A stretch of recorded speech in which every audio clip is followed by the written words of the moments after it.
This episode contains stories about murder and child sex abuse.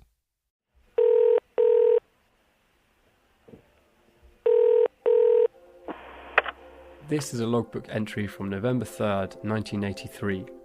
Tonight on Channel 4 News, 7 to 8 p.m, there will be another item about young homeless people in London, including an interview with Switchboard volunteer and displaying prominently Switchboard's phone number, we hope. There could be extra calls. This is logbook entry, Tuesday 20th March 1984. BBC Two are going to rerun the Horizon programme on AIDS, Panic in the Village, with updated figures on Monday 2nd April. Last time this programme went out, it produced a 300% surge in medical calls over the next week. So it's going to be very important for us to get up to date on the various sources of myth and anxiety. You get a sense from these kinds of logbook entries of volunteers feeling like there's this oncoming tidal wave of calls when the number is going to be featured in the media, or when an issue like HIV/AIDS is going to be featured in the media, like in these documentaries. It's just interesting to see the volunteers kind of like organise themselves to get ready for that. Yeah, I think there's a definite shift from the first period that we covered in season 1, and now there is so much media coverage and there is so much negative media coverage. There's another logbook entry on this theme in particular that's from November the 8th, 1982, and it's really short. All it says is Radio 4, you and yours, goes out at 12 noon today. Expect extra calls. Actually, what I really like of this logbook entry is the section underneath, which is, why wasn't the rota secretary warned to get extra staff on the phones? Annoyed rota secretary. And then someone else has put, because I'm into panic scenes. Is the person who wrote the original entry. Yeah.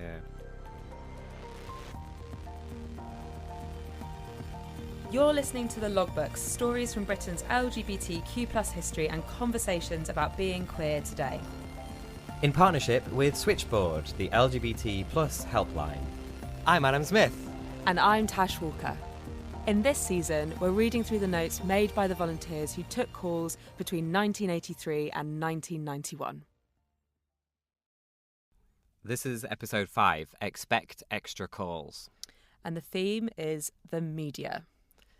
The people that we've spoken to for this episode include some people behind some of the major TV programmes covering gay and lesbian life in the 80s, someone who fought the homophobic press with pink paint, and the Switchboard volunteers, of course, who gave out the most up-to-date information about HIV/AIDS, which was more than you got from the news at the time. Whenever one of these programmes was on television, positive or negative, we would make sure that all of the phones were staffed, because come hell or high water, people would be ringing us in their droves afterwards. This is a logbook entry from February 18th, 1984. On Tuesday 21st of February, Eastern Eye on Channel 4 is running an item about Asian gays in Leicester. At the end of the programme, they will show our number as a place for info, advice, etc. So brush up on your relevant info and, if you remember, log any calls from Asian gays or to do with their programme in the special surveys bit of the log sheet. And then 3 days later, another logbook entry. Only 9 calls resulting from Switchboard's number being flashed on Channel 4 yesterday. And finally, another volunteer writes, "What? 9 viewers on Channel 4? Unbelievable." On the TV and on the press and in the media in the 80s and 90s, what I didn't see was me. And by that, I didn't see men that looked like me. I didn't see our stories. I didn't hear our narratives. So I was obsessed with representation from way back then. And, we mentioned Out on Tuesday. I called them up, put in a complaint about lack of representation. And they asked me to come on. And I shit myself. I was like, no, I can't do that. I live in Brixton. And again, so I didn't come out. But there's the narrative, right? Is that we want it, but there are systems and stuff around us, which means we can't fully partake in that. So I could have come out about my HIV a lot earlier, but there was no way. The stuff that I would have faced would have been madness. I'm Mark Thompson, I'm 51, and I came out in the summer of 1985. Of course, Mark is talking about TV there, and the lack of representation of people like him. as a black man on TV. But we know that gay media had existed in print much, long before TV. Gay News, for example, started in 1972 within a very, very underground inner circle of out lesbian and gay people. But TV was a sort of new and emerging area where we were starting to see more representation of LGBTQ plus people. There was this new program that came out in the early 80s called Gay Life, and it was on regular mainstream TV, and it was made by a bunch of people that said they wanted to make TV programs for gays and lesbians and by gays and lesbians, because they knew that they had to represent the full LGBTQ plus spectrum on TV, or at least make an attempt at that. This is South London. Different parts of London like this have their own gay scenes. Although they're only a small part of the total picture, it's worth looking at some of them because they tell us a great deal about the way gay men have been changing over the last decade. Thank you very much. Thank you for that nice big hand on my opening. He said all the basic things, that this was the first ever current affairs programme about gay matters by gay people. It was the end of interpreting gay people, or the end of having them explained to themselves by somebody who wasn't, as it were. That's Alison Hennigan. She was a presenter and producer on Gay Life. It's all material, no matter what way you wear it. The drag scene within the gays is fun in pubs, as entertainment on the TV, anywhere you like. But as far as scenes go between different guys, we find that the drag queens are the ones that give the rest of us a bad name. We're not into drag queens or camp or effeminate. I think that if people want to wear leather, they've got a right to wear it because that's the uniform they choose. I choose my own uniform, so does Marilyn. I think it's really pathetic, all these really camp queens, dressed up in leather and think they're really butch, but they're not. It's trying to hide their gayness. And they tried as much as they could to get the whole production team gay. So the researchers, of course, were gay.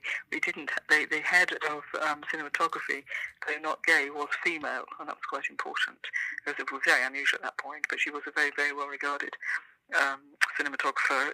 I think those programmes came into being because of some quite serious ideas, one of which is about the capacity of television to educate, another of which is about the responsibility of television to try to tell things truthfully, the responsibility of television to acknowledge that it has a very diverse potential viewership, but perhaps the best things happen when, rather just narrowly targeting and doing niche work where 98% of the population will decide they're not even going to bother to watch, you try to do something which keeps open the possibility that people will, even if not gay and not either mad voyeurs, will say, I don't know much about that, but I'm quite interested, or I do know a bit about that because Uncle Bob or Cousin Ted or my brother or whatever. So I'd like to watch those things. I can't remember why I at one stage did a massive flounce and nearly left, with little understanding of the fact that if I had really left, I would immediately have found myself in big financial trouble because I would have signed contracts. It must have been a line being taken in one of the programmes. But I in effect was saying, well, let's not do this anymore then, or I'm not doing this anymore then. Michael followed me out afterwards. We ended up sitting on a bench somewhere on the South Bank, I think. And Michael said, please don't, please do stay on board. And we talked it through, and indeed I did. The current Oxford Dictionary defines a lesbian like this: a female homosexual, a woman characterised by sexual interest in other women. According to that definition, feeling sexually attracted to other women makes lesbians into a distinct species, a whole separate category of women. It probably comes as a surprise to many people to realise that way of thinking of lesbians, as a breed apart, is comparatively recent. It's not very much more than 100 years old. So today, in Gay Life, we'll be seeing how that attitude came into being, what its effects have been, and how some lesbians today are challenging it.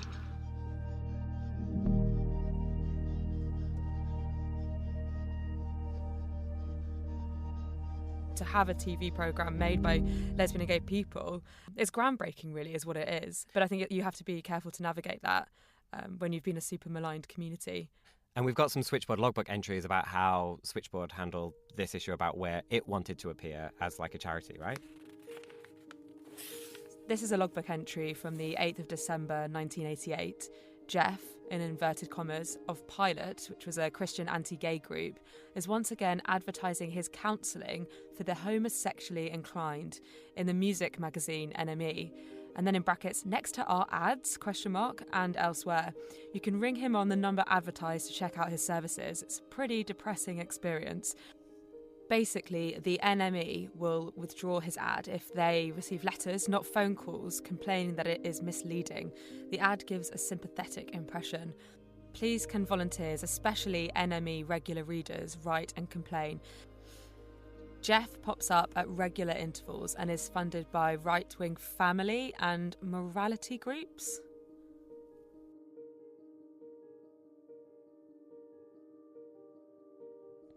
So that logbook entry was from 88, and a couple of years earlier from that, Switchboard volunteers were really enthusiastic about advertising in the NME. This is a logbook entry from May the 8th, 1984. The NME has a very positive article on gays this week about Bronski Beat, the band, which are also featured on the front cover. It'd be stupid not to advertise in the publication as a follow-up to this sort of article. So it's interesting to think about these two logbook entries kind of with a couple of years between them, and this ongoing debate about, do we advertise in this publication or in that publication, and what do we get out of it, and what's right to put Switchboard alongside in publications, basically. I think, deciding where to advertise in printed media is a really important thing. This is a period of time where a TV programme will air, and then that's it. If you miss it, you miss it.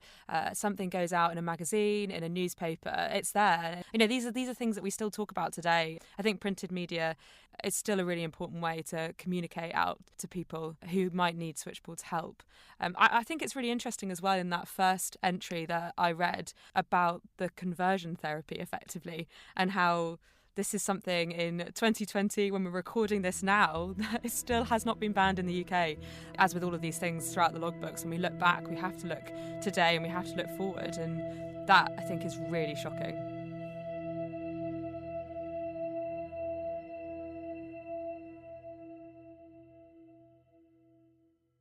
By far and away, the biggest thing that caused the biggest problems in this time, in terms of the media, was the printed tabloid press and their continued linguistic attacks and persecution of LGBT life. Not only were they talking about gay issues, they became almost obsessed with it, and it was every day it was gay this and gay that, but it was getting increasingly aggressive. They used the gay issue to attack what they call the loony left. The loony left is giving half the rape precept to gay youth clubs and lesbian this and all that. It was a pack of lies from beginning to end. Somebody had to contradict it, so that was my job. Hello, my name's Terry Sanderson, and I first started writing the Media Watch column for the gay press during the 80s. I'd been writing regularly for them, all kinds of different kinds of stuff. One month the editor came and said, well, the press is getting a little bit aggressive. Would you like to explore that in an article? So I did. And he said, that went down very well. Let's have another one next month and, make it regular for a while. So that went on for 25 years. By the end of the week, I had a stack of newspapers a mile high that had to be gone through to look for stories. There were no press agencies or no Google to do it for you. I actually had to physically go through it by hand and cut out the relevant bits. They all had to go in the dustbin. There was no recycling at that stage. It was bad. And if I went on holiday for a fortnight, I'd come back and the newsagent had kept all these newspapers for me, and his shop would be piled high with all this stuff that I had to go and collect, sometimes 2 carloads at a time. Politicising of gay rights was very annoying, because that papers like The Sun were making it up. They would make up stories about how Labour controlled local authorities spending, as I said, half their rate precept on gay rights. They'd give them, 20 quid to the local gay youth group or something, and it'd be splashed across the papers as though they were squandering money left, right and centre. And when the London Lesbian and Gay Centre opened in London, Ken Livingstone, of course, was a great supporter of gay rights, and he helped to get that open. And of course, the papers had an absolute field day with that. But also, when they tried to introduce marriage equality, it was the worst, the end of the world as we know it, as we heterosexuals know it, that is to say. When Ken Livingstone started the registration program, where you could register your partnership at City Hall in London, it didn't mean anything. It was just symbolic. But the papers went crazy again. So, of course, when the parliamentary debates came along about the age of consent, gays in the military, gay adoption and fostering, and gay marriage, you can imagine they were not sympathetic. Listening to Terry talk about that time, all of this reverberating around the TV, the television programmes, radio, print. It feels like it's just the kind of period where everyone's arguing with each other and everyone's like jostling for power and jostling for attention. And a newspaper columnist knows that they can get attention simply by saying the most outrageous things against lesbians or something like that. Politicians also can capitalise on that because they know that if that's what's selling the newspaper, then that's a quote unquote popular opinion. And it's just like, oh my God, so much like tension, and it doesn't feel that much different from now. One of the rallying cries for the hatred was a very harmless little book published by Gay Men's Press, of which I later became publisher, which was called Jenny Lives with Eric and Martin. And the book just showed a little girl called Jenny who lived with her two gay dads next door, I think, to her mother, but the point was that she lived with two men who were happily gay. My name is Neil Cavalier-Smith. I was a volunteer at Switchboard in the late 80s and early 90s. It was just intended to make it easier for kids who lived in less traditional relationships to understand how the context of how they fitted into the world, and that their life could be absolutely normal, and for people who had classmates who had less traditional families to understand that, yes, sometimes they would come up against prejudice or difficulty, but that doesn't mean that's right and what they're doing is wrong. That's just how they live.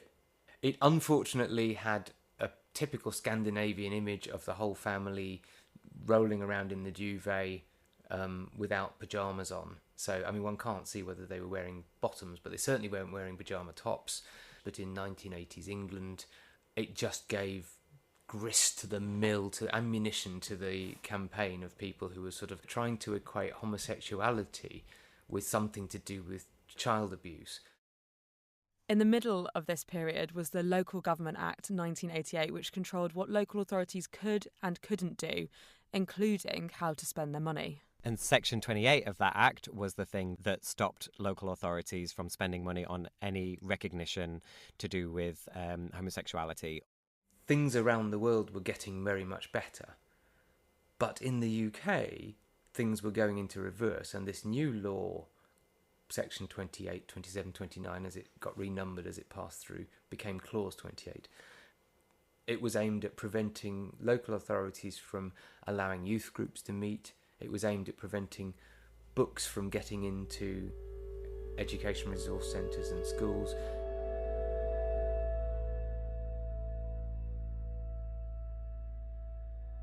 The whole thing about Section 28 in general, which was, a long time in coming and really part of the, the Thatcherite backlash of, family values. A bit like Queen Victoria, they can do anything they like as long as they don't frighten the horses, darling. Section 28 and the promotion by a local authority of homosexuality as a valid lifestyle would not happen under a local authority with any local authority funding. So that did mean that libraries were taking down books like Gore Vidal, like Oscar Wilde, because, they're homosexuals, and perhaps the picture of Dorian Day was really about. No, go on at that. So it frightened everybody, and in libraries, and it frightened everybody in teaching about not being able to talk about homosexuality.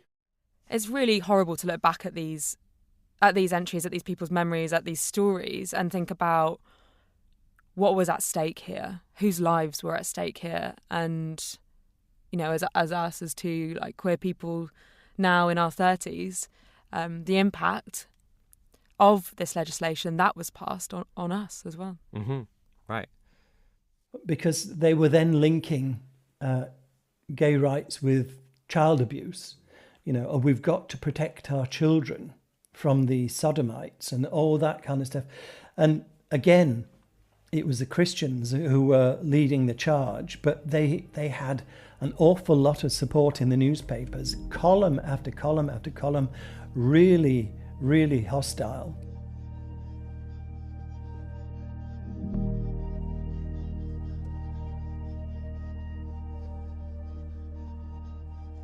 Me and some friends, we actually lodged a complaint with the Press Complaints Commission, and we were told that PUFTA was acceptable language. And that's because it was at that point. I mean, not acceptable if you were gay. I'm Matthew Hodson. I first went to a gay club in 1983 when I was 15. So one night, this was before Section 28 had passed, me and some friends,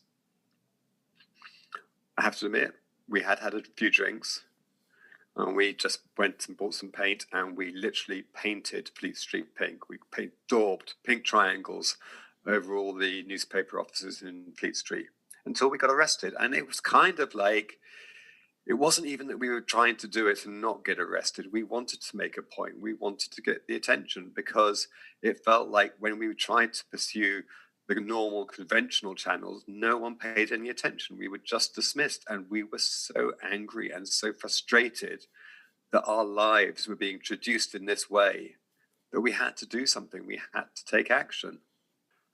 We were treated with contempt. We were thrown into a cell. We weren't given water or anything like that. It was pretty shoddy. We went to trial. I was bound over to keep the peace for a year. I mean, it hadn't been a violent crime. Yeah, I mean, I think we were bound over to keep the peace because it was politically motivated. I think there may have been a more severe penalty if it hadn't been that, if it had just been an act of random vandalism. I look back on it now and I don't think, oh, wow, this is an amazing action. I mean, I think it was, kind of, in some respects, I think it was quite silly. I wish we'd coordinated something a bit stronger, but I don't regret doing it in terms of, I know why I did it. When experiencing any form of oppression, there are several ways in which you can respond to it, like Matthew did through direct action, but also through a formal complaint, which is what Terry did. I thought, how far can this be pushed? All this talk of puffs and puftas and batty boys and bum boys. The language was really, really extreme. And I thought, this is creating an atmosphere in this country of real homophobia, real hatred. I mean, there's a lot of homophobia anyway. There always has been, and I suspect there always will be. But they were encouraging it and inflaming it. And I didn't know where it was going to end. I thought, I'll try and use the Press Council to stop them using this inflammatory language. And I made several complaints to the Press Council, all of which took weeks and weeks to resolve and then were rejected. It's run by the editors of the newspapers themselves, who have to, rule on complaints. And if you made a complaint, everything had to be done by letter. Eventually, the Press Council was the chairmanship was taken over by Louis Blom Cooper, who was a sort of liberal lawyer, and I thought we might have a chance now. So I made a complaint about Gary Bushell and his so-called TV reviews, which were incredibly vicious towards gay people, and Blom Cooper upheld one of those, and that. About the use of words like faggots and batties and all the kind of stuff that these right-wing columnists absolutely loved. He was saying things like, on the 1990, Sun dated 21st of March said, "It must be true what they say about nobody being all bad. Even Stalin banned puffs." Puffs and pufters was the words that they used, and which were ruled to be unacceptable. He argued that it was the language of the Sun reader, and I'm afraid it might well have been. I write a whole chapter in my book Media Watch about the difference in approach between the printed media and the broadcast media, and they're quite different. For all the homophobia that was spewing out of the tabloids, the broadcasters were doing their best to keep a level head, give proper information, put Claire Rayner on, showing you how to put a condom and a banana, and all that kind of thing, taking it really seriously. Whereas the tabloids were fear-mongering, the TV was trying to give you the facts, and it's just as frightening, but it was a frightening time. And now we're going to hear from previous volunteer Femi, who was often seen in front of the camera and was never afraid to speak her views. I think the first time I was asked to appear on camera was Claire Rayner's case book. So that would have been early 80s. It could have been 83. I was nervous occasionally because I was starstruck. I was completely smitten by Claire Rayner. I didn't have a remit to speak for the black, lesbian and gay community, and certainly not the black lesbian community. We didn't have spokespeople like that. It was only that I had the freedom. I had the social, financial and political freedom to be out as a lesbian and as a black lesbian at that. So I wasn't so invested, and this is quite interesting, I wasn't so invested in the black communities that I had any risk at all, that I would lose my friends or my family, or any of the connections. I wasn't involved in churches. I wasn't I am part of a huge family, but it wasn't, based here, and I wasn't dependent on them. So I had nothing to lose. So I could use my voice, and not everybody was in that position. When I was being wheeled out in front of cameras and had mics put in front of my face, it didn't actually occur to me that I was being put up there as a spokesperson for my community. I was young, in my 20s. I don't think I was arrogant. I think I was just clueless. I knew what I believed to be right. I was politically motivated. I went off to do it. I didn't see it in the context of, is this right? I never asked myself, when you give your views on these things, did you stop for a second and think whether other black lesbians would like you to say that? It didn't occur to me at all. So I would be perfectly understandable if lots of them were very annoyed. I think there's something really powerful in seeing Femi represented in lots of these TV programmes from the time, and it sort of resonates with me and some things that I've heard lots of people talk about now, and that's you cannot be what you cannot see. And even though, at the time she says she doesn't recognise quite what she was representing, I think it had a really big impact on a lot of people. And I know lots of people that we've spoken to talk about that. Definitely, and it's great that she was always willing and brave enough, actually, to go onto TV, to walk onto a TV set. Actually, in 1988, there was a bunch of other lesbians who were brave to go on a TV set in a slightly different way. And that was when the lesbians stormed the 6 o'clock BBC News. The 6 o'clock news from the BBC with Sue Lawley and Nicholas Winchell. 6 o'clock. In the House of Lords, a vote is taking place now on a challenge to the poll tax. Tory rebels have said... And I do apologise if you're hearing quite a lot of noise in this studio at the moment. I'm afraid that we have rather been invaded by some people who we hope to be removing very shortly. In the meantime, if you can possibly ignore the background news, we'll bring the news as best we can. I remember distinctly I was on a teaching practice in St Helens on Merseyside, and I remember coming home from a day of teaching practice to my other housemates in our shared house in Liverpool and watching the 6 o'clock news.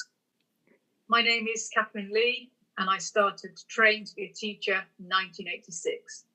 My closest friend in that house was heterosexual, and I remember coming out to her a couple of years prior to that, and her saying, "Oh, you're not, are you? Oh, no. Oh, I still want us to be friends. Oh, what a waste. What a waste."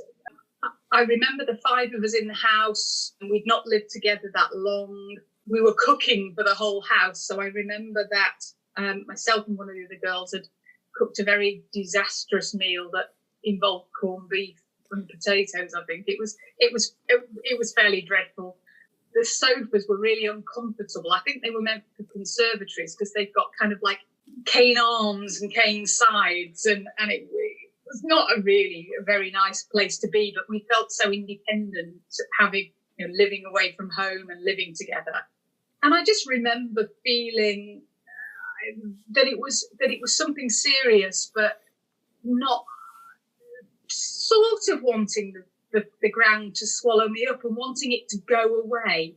And I remember distinctly Nicholas Witchell and Sue Lawley reading the 6 o'clock news, and then the lesbians invading the BBC studios, Nicholas Witchell going off air and Sue Lawley carrying on while there were these muffled sounds. We didn't know what it was, but you could barely hear them say, "Stop Section 28. So we had a good idea.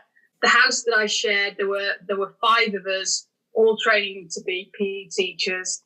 3 of them were heterosexual, so it was me and one other person that was gay. And I remember us both looking at each other as the news was on and thinking, "Crikey, this is serious."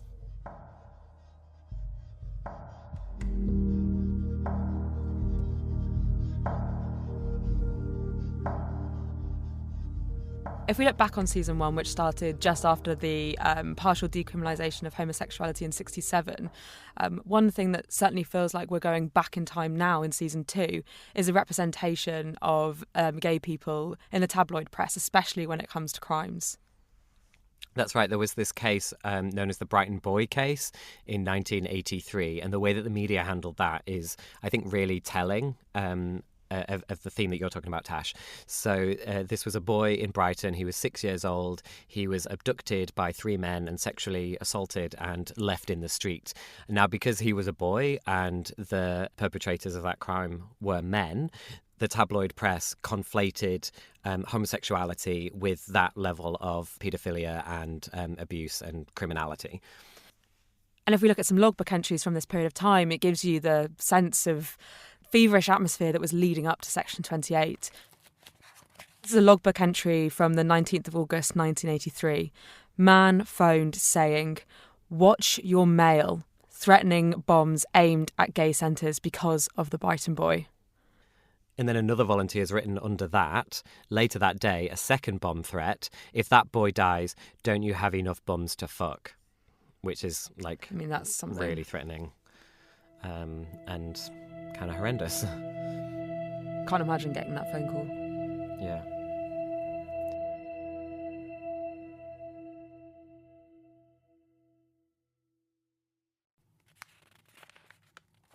Yeah, this is a logbook entry from 18th of August 1983. A phone call from Brighton Gay Switchboard suggesting we advise callers to exercise caution when they go to gay pubs or clubs in Brighton at the moment. This is due to the massive publicity surrounding a recent sex attack on a child there. See the Evening Argus on notice board. This has led to pubs and clubs attracting great attention from gangs of thugs who've been hanging around threatening customers. Media hacks from London, ITN and the Daily Mail are also to be found hanging around hoping for a good quote. Needless to say, the place is also full of plainclothes police, and the places are also a lot emptier than usual. In this year, 1983, there was also another crime that made the news, centering around homosexuality, and that's mentioned in the logbooks here too.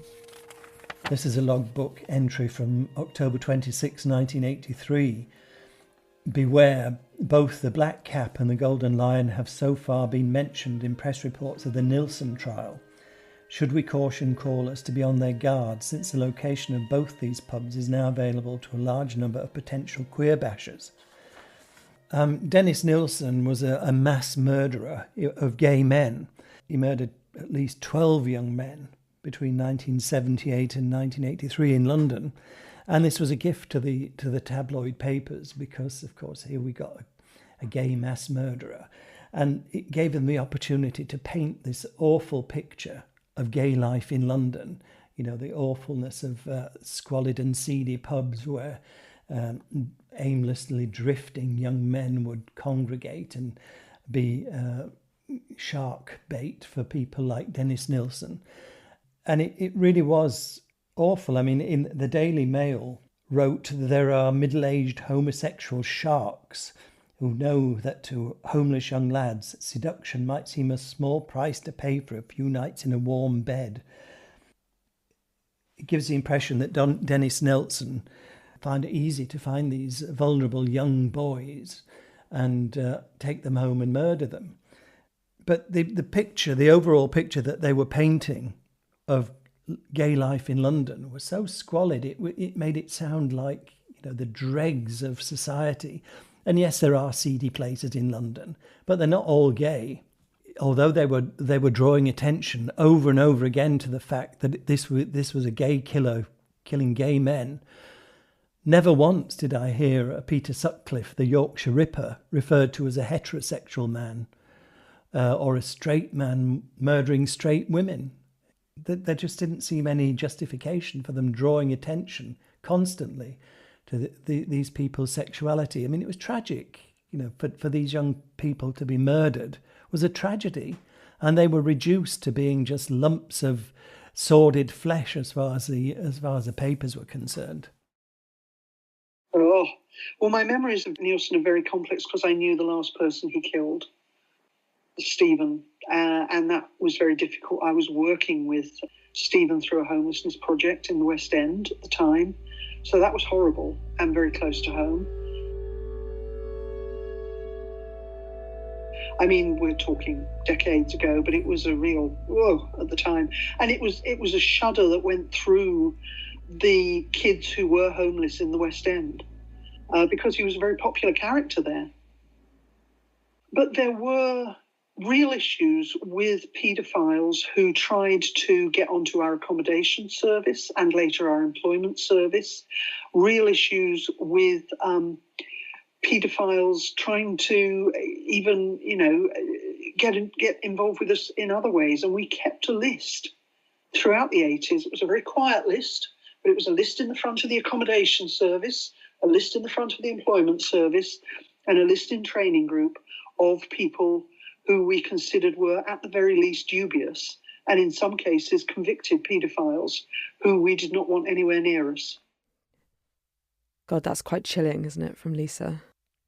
Yeah, and it's this conflation of paedophilia with murderers and gay men, which was part of how gay men were demonised in the 80s, especially like in the media as a battleground for that. Totally. And today we're seeing this misrepresentation and totally unfair portrayal of transgender and gender non-conforming people in the media. Yeah. But trans and queer people are fighting back against bad representation. And sometimes even inside media organisations, they are not monolithic. They're full of lots of people with conflicting views. And so here is a story from the logbooks about a person at one such organisation, the BBC. This is a logbook entry from April 3rd, 1984. Man who works at BBC called, outraged at sensationalist and alarmist nature of AIDS programme, would like us to put in an official complaint on basis of huge floods of calls we get, especially as he would like to raise a bit of a stink within the BBC, and this would give him strong ammunition. No doubt the BBC will have a fair idea of our feelings towards that programme, but something specific in writing always helps. Can someone organise this? The caller also informed me that the controller of BBC Two is gay. Thought you'd like to know.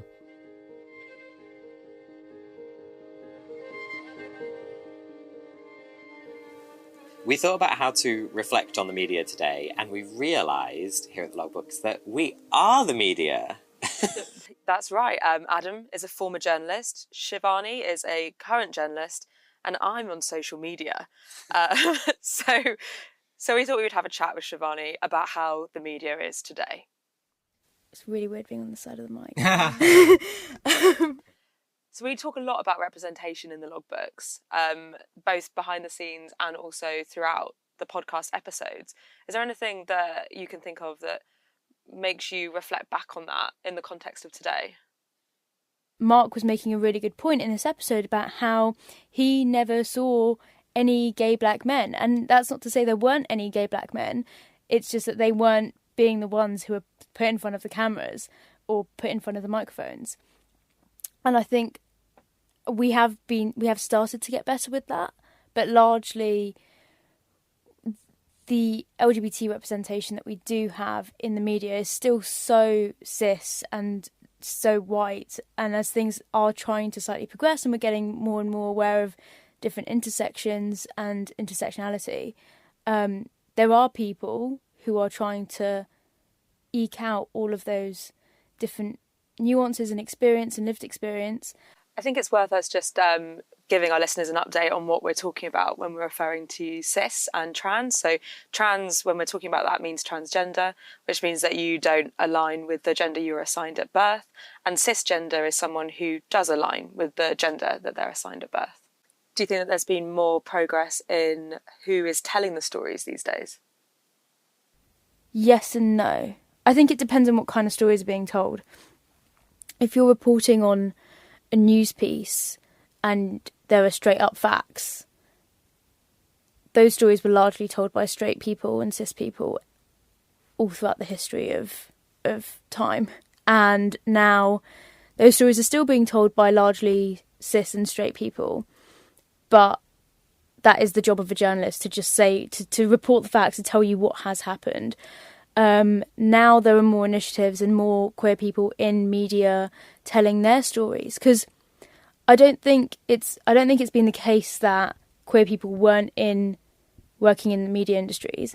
I think there's been a lack of being able to tell the stories that they've experienced and the stories that they resonate with.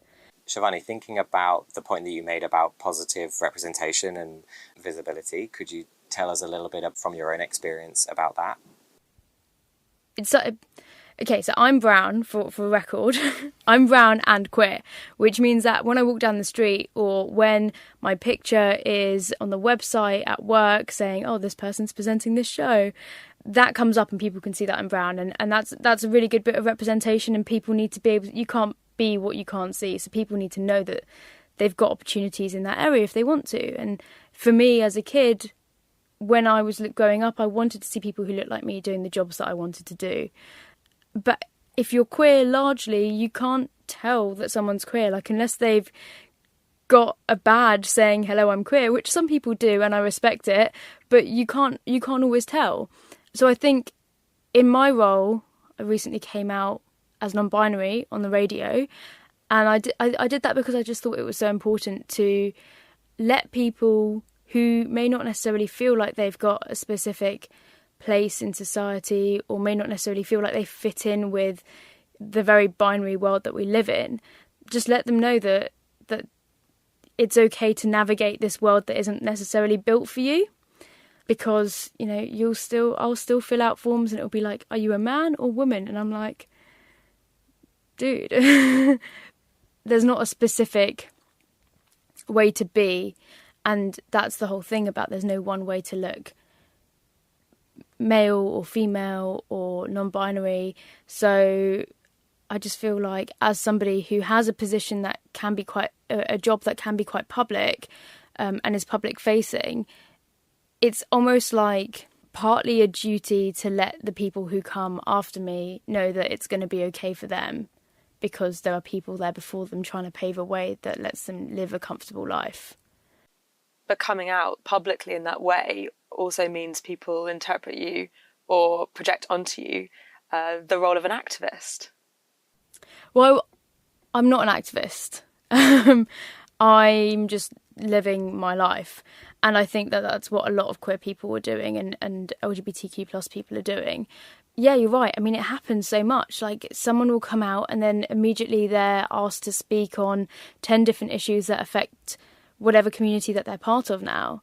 Not that they haven't always been part of that community, but as it wasn't public knowledge before, people didn't care about what their opinions were on those things before they said that they were aligned with it. So there are people who do want to lobby governments and they do want to campaign, and that's a really valid choice, and I respect that, because if it wasn't for people having campaigned, I wouldn't be able to live the life that I have right now. So I really respect that. But me and my job and coming out wasn't a campaigning stunt. It wasn't like activism. It was just breathing. It was just existing and being like honest about who I am. How do you think social media has changed this whole conversation and this whole topic of the media and representation compared to in 1983 to 91, when social media just did not exist? You mean there was a time before Instagram? Yes. Believe it or not. I think... And there will be a time after Instagram too. After I came out, and there were a number of news articles written about me, loads of people from all sorts of different places got in touch with me, either to sort of support me and give me some solidarity, which was really great because it was a really vulnerable time in my life. And that was really, really nice. And there were other people who were coming to me and saying, I didn't know that was a thing, and now I've read up on it, and I think that maybe I've either A, learnt something new, or B, I think that's maybe me too. Like, I think I'm the same. And that's also great because it means that you can start to reach out and connect with people. But then equally, it was quite bad, specifically for me with this example. My social media was sort of linked to these articles that were written, and in having the media publicise me and who I am meant that there were people who were therefore made aware of me that they wouldn't have known who I was before. They were made aware of me and decided to start like sending me awful messages to the point where it was like harassment. I remember you telling me about this when it was all happening. How are you doing today? I think I'm coping quite well. It's always weird having your life being thrown into the public eye, especially when that's not who I am. I'm not like a celebrity. I'm not like, it came out of nowhere for me. All things considered, there was a bumpy road in the middle, but I'm doing okay, and I think it's largely down to having supportive friends IRL, in real life, and just understanding how to use the protective measures that you can on social media and how vital and important they are. Yeah, I couldn't agree with that more. It's been so nice chatting to you on this side of the podcast, in front of the mic, Shivani. Yeah. It's like the mask is off. It's been great. And we also have to remember to cover television, because one of the things that you might have noticed in this season of the podcast is these clips from these old TV programmes, which is in part thanks to the work of Simon McCallum at the BFI National Archive. And we had a quick chat with Simon about the archive, what's in there, and why it's important to preserve that kind of media and stay engaged with it.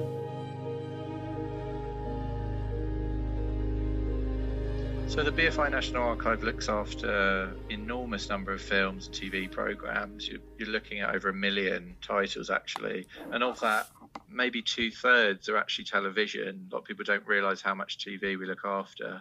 So it's a massive part of the work we do, both in preservation and programming.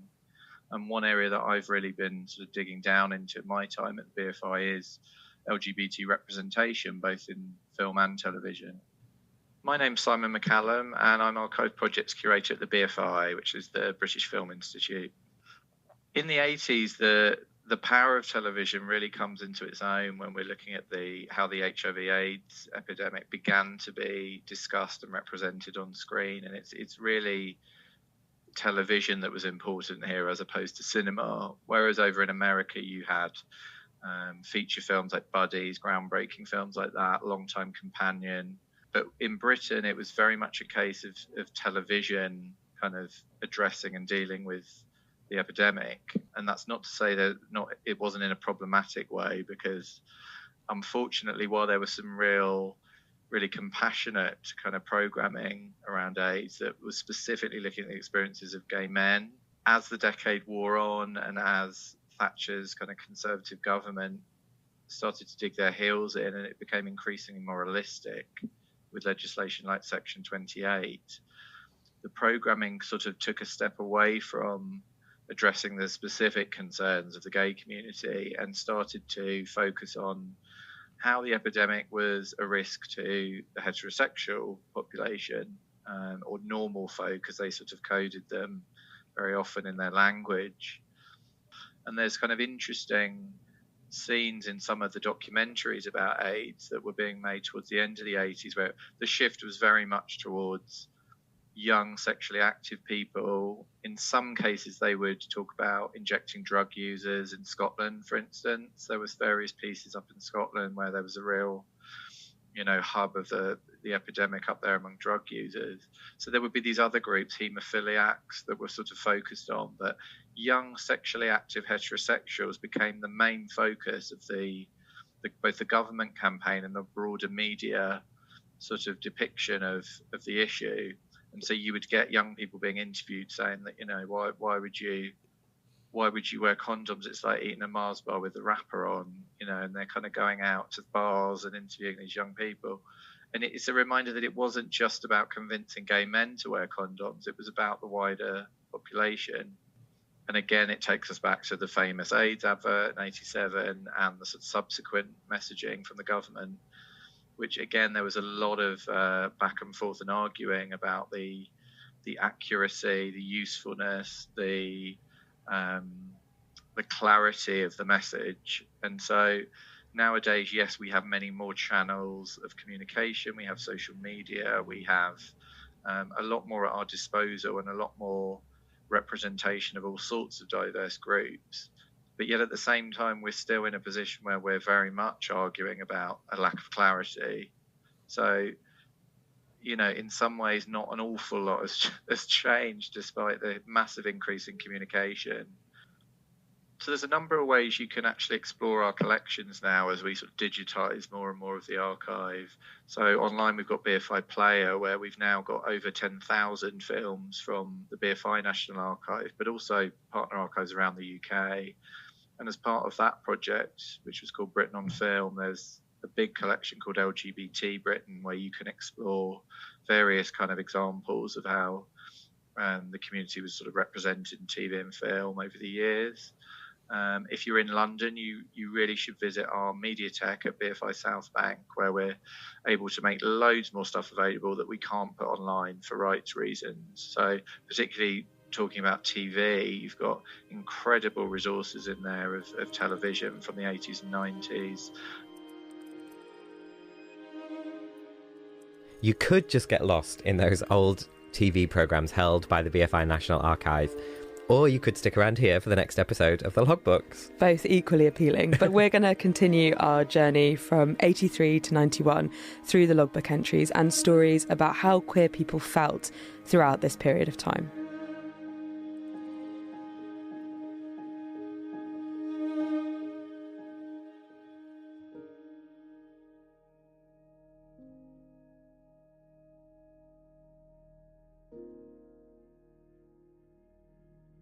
Calls to Switchboard are confidential, so to bring the logbooks to life, we've changed the callers' names.